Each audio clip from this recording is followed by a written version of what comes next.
परमेश्वर के अति पवित्र सामर्थ्य के नाम से सभी विश्वासी भाई बहनों को आज के वचन के और आज के आत्मिक भोजन के जो उपासना है उसमें आने के लिए सभी को जय मसीह की। आज के जो वचन हम लोग पढ़ने जा रहे हैं प्रकाशित वाक्य की तरफ से 7 कलीसियों की 5वां कलीसिया जो कि हम पाते हैं सदीस की कलीसिया के दूत को संदेश। यहाँ पर परमेश्वर हमसे इस कलीसिया के व्यक्तिगत और इस कलीसिया के विरुद्ध और इस कलीसिया की जो अचीवमेंट है, जो रिवॉर्ड है और इस कलीसिया की जो अच्छाई है, जो असली काम है उसको करना है, उसके बारे में हम लोग आज जानने जा रहे हैं। तो आइए हम खुदान परमेश्वर को आज के दिन के लिए धन्यवाद दें और उसके बाद जब हम लोग इस वाक्य को पढ़ने जाएंगे 3 अध्याय उसका 1 से लेकर 6वीं आयत तो तब हम लोग क्या लिखा है परमेश्वर ने इस बात को पढ़ेंगे।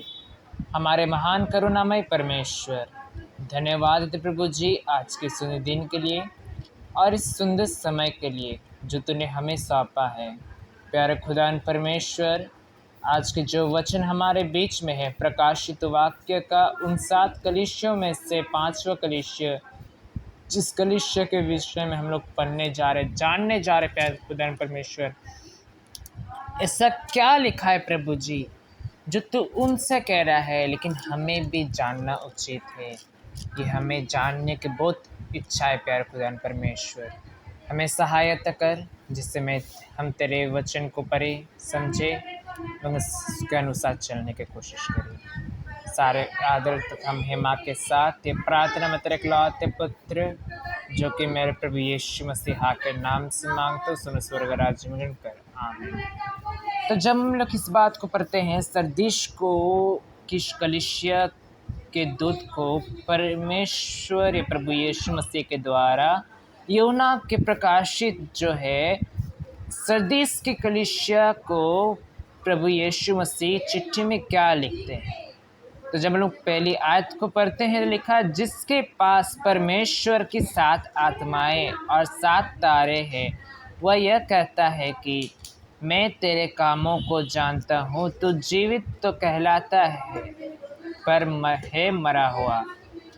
अर्थात हम मनुष्य जो है, हम लोग शरीर में तो जीवित है लेकिन हमारे आत्मा जो है आज भी मरा हुआ है कि नहीं।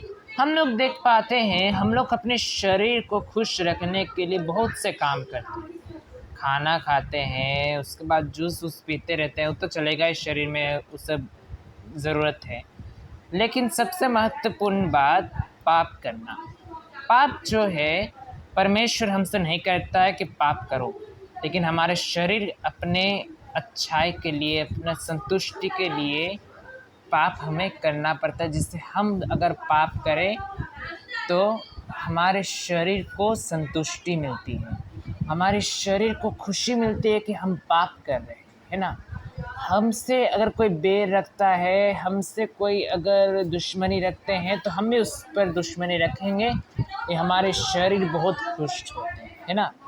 जब हम लोग इस बात को पढ़ते हैं तो पवित्र शास्त्र कहती है कि जब हम लोग आत्मा के लिए कोई काम करते हो तो शरीर जो है हमारे विरुद्ध हो जाते हैं, और जब हम लोग शरीर के लिए कोई काम करते हैं तो आत्मा जो है हमारे विरुद्ध खड़े होते हैं। तो और भी हम लोग जब आगे पढ़ते हैं तो लिखा है, जागृत हो और उन वस्तुओं को जो बाकी रह गई है और जो मिटने को है उन्हें दृढ़ कर, क्योंकि मैंने तेरे किसी काम को अपने परमेश्वर के निकट पूरा नहीं पाया।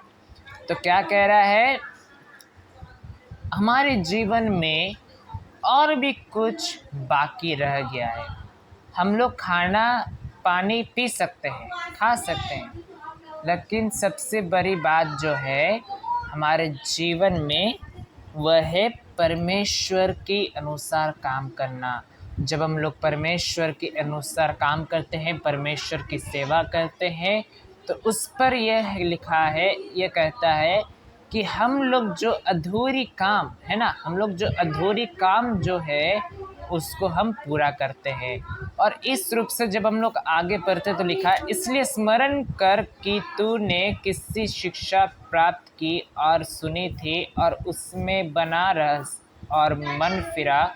यदि तू जागृत न रहेगा तो मैं चोर के समान आ जाऊंगा और तू कदापि ना जान सकेगा कि मैं किस घड़ी तुझ पर आ पड़ूंगा। तो मान लीजिए हम लोग कोई गलत काम कर रहे हैं, कोई पाप कर्म कर रहे हैं, तो उस समय हमें पता भी नहीं है, क्योंकि पवित्र शास्त्र के अनुसार न पुत्र प्रभु यीशु मसीहा, न स्वर्गदूत, न कोई जानता हो कि प्रभु यीशु मसीह की दूसरी आगमन कब होगी। लेकिन पवित्र शास्त्र के अनुसार परमेश्वर छोड़ और कोई नहीं जानता है। तो इस बात को जब हम लोग जानते हैं, तो जब हम लोग कोई भी काम करते हो, जब हम लोग कोई भी पाप करें या कोई भी अच्छाई करें, तो एक बात ज़रूर सोचना है कि परमेश्वर के जो पुत्र, जो एकलौते पुत्र प्रभु यीशु मसीहा के दूसरे आगमन कभी भी हो सकती है, वे कभी भी आ सकते हैं। चाहे अभी भी आ सकते हैं, आज भी आ सकते हैं, कल भी आ सकते हैं, कभी भी आ सकते हैं। उससे कोई डेट या टाइम लिखा नहीं है कि वे कब आएंगे। इसलिए परमेश्वर हमसे एक चेतावनी देते हैं, अगर हम लोग कोई काम करते हो, चाहे वो अच्छा या बुरा, लेकिन हमें इस बात को सोचना चाहिए, जब हम लोग कोई बुरा काम करते हैं तो इस बात को सोचना चाहिए कि हम जिस काम को कर रहे हैं आज, तो भी तो प्रभु यीशु मसीह अगर आ गए तो मुझे और समय नहीं मिलेगी। मुझे मेरे जो पास जो इतनी कीमती समय है परमेश्वर के काम करने, वो समय एक दिन चले जाएगी, एक समय चली जाएगी। उसके बाद मैं कैसे काम करूँगा, मैं कैसे स्वर्ग राज्य जा पाऊँगा। मेरे प्रिय भाई बहनों, ये जो समय है बहुत छोटी सी समय है। इसी छोटी समय में हमें परमेश्वर की सेवा करना है, इसी छोटी समय में हमें अपने आप को सुधारना है ना।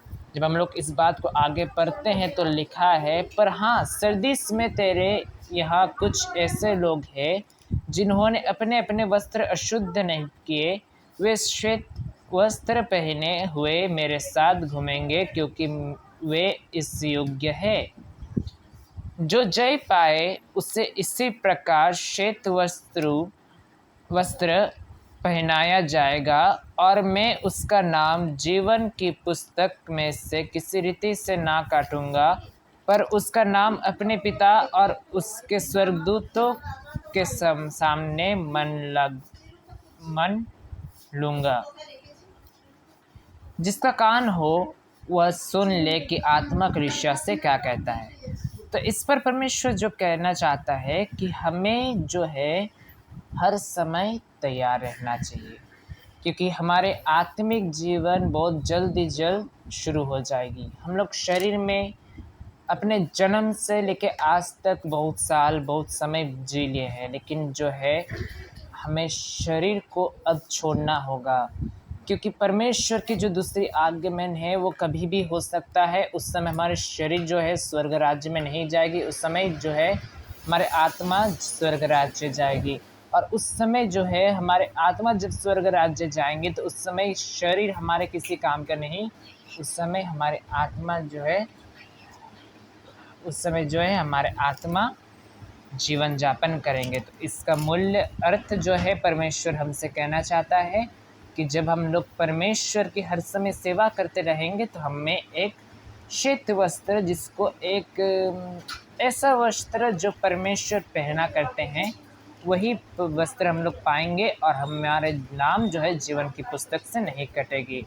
परमेश्वर उसके पवित्र वचन के द्वारा सभी को आशीष दे। या प्रभु का नाम महिमामय हो। सभी विश्वासी भाई बहनों को आज की भोजन के लिए जय मसीह।